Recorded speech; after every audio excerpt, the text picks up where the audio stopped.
Ay papakita ko ang truck na aking nabuo na.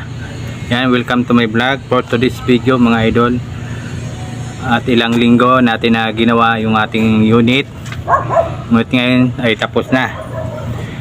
At bukas i-test drive natin papunta ng Batangas to Tagaytay hanggang pababa tayo ng Cavite. Test drive natin para makita natin kung ano pa problema. Pero sa ngayon wala na po siyang kasi lahat po na ayos ko na. Ang liban ko na lang po yung preno, okay na, pero yung mga kabyo okay na po. At tara po at tingnan po natin ang ating bagong unit na dadalahin. Ayun mga guys, shoutout po sa inyo lahat. Shoutout po at sana po nasa mabuti kayong kalagayan. Tara po, tingnan po natin yung ating truck. Ayun mga guys, ang ating truck. Pakita ko po sa inyo, tara akyat tayo sa loob para makita po nyo kung ano itsura. Ayan po yung loob nya. Hindi po katulad ng dati. Ayan, upuan ng painanti. At meron po siyang mga lalagyan ng mga yung papilis. At ito po yung pinaka higaan. May kortina. Ayan. Upuan ng driver. At meron pong saksakan ng charger at meron pa po doon sa dulo. Yan, para sa electric fan. At may electric fan po tayo at meron tayong blower at sa aircon yan mga idol. Aircon.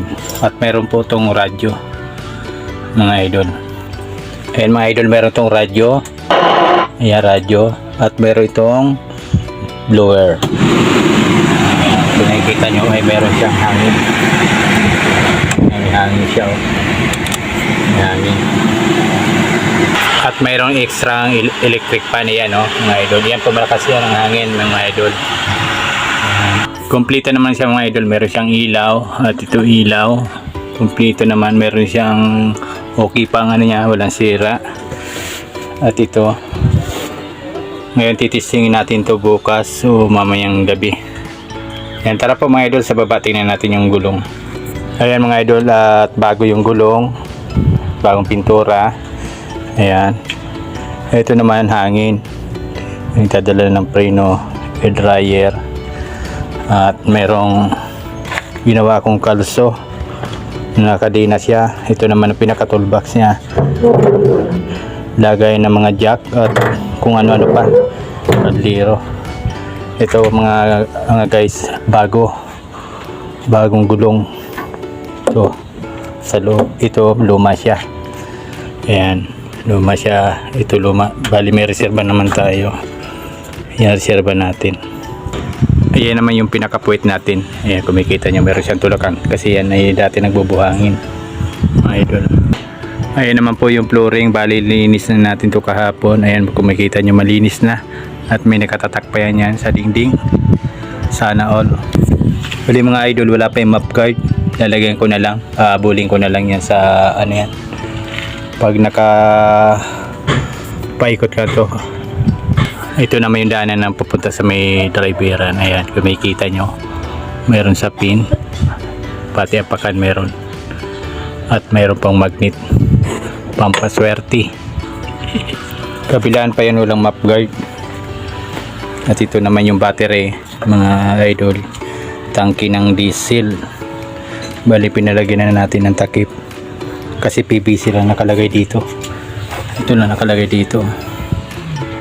Bali pinalitan na natin.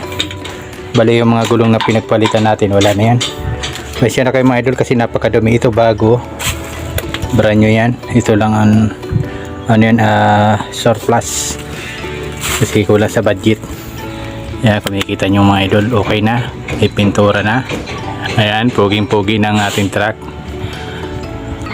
Ayan naman yung pinakamukha niya, puti, diba?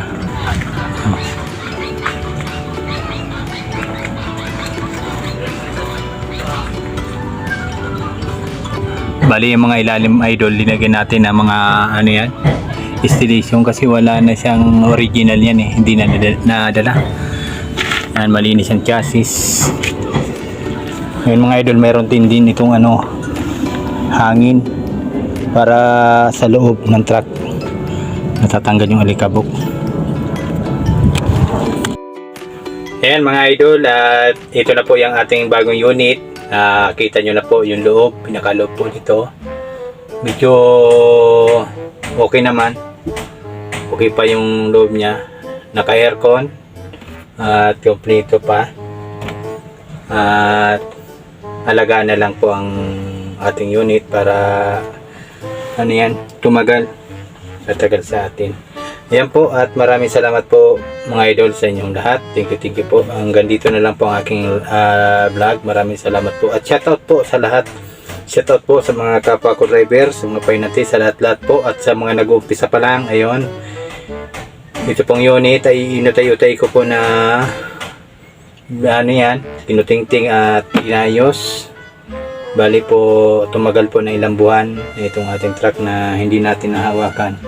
Yan po, ay shoutout po sa inyong lahat, at mabuhay po sa lahat po ng mga subscriber ko. Thank you po, at follow na lang po ng aking Facebook. Thank you po sa lahat ng mga followers ko. Salamat po, at shoutout po, mabuhay po kayo, at God bless po. Thank you mga guys. Shoutout po Luzon, Visayas at Mindanao. Shoutout po sa lahat po ng mga OFW. Ingat po kayo mga guys. Thank you. Hanggang dito na lang po. Bye bye.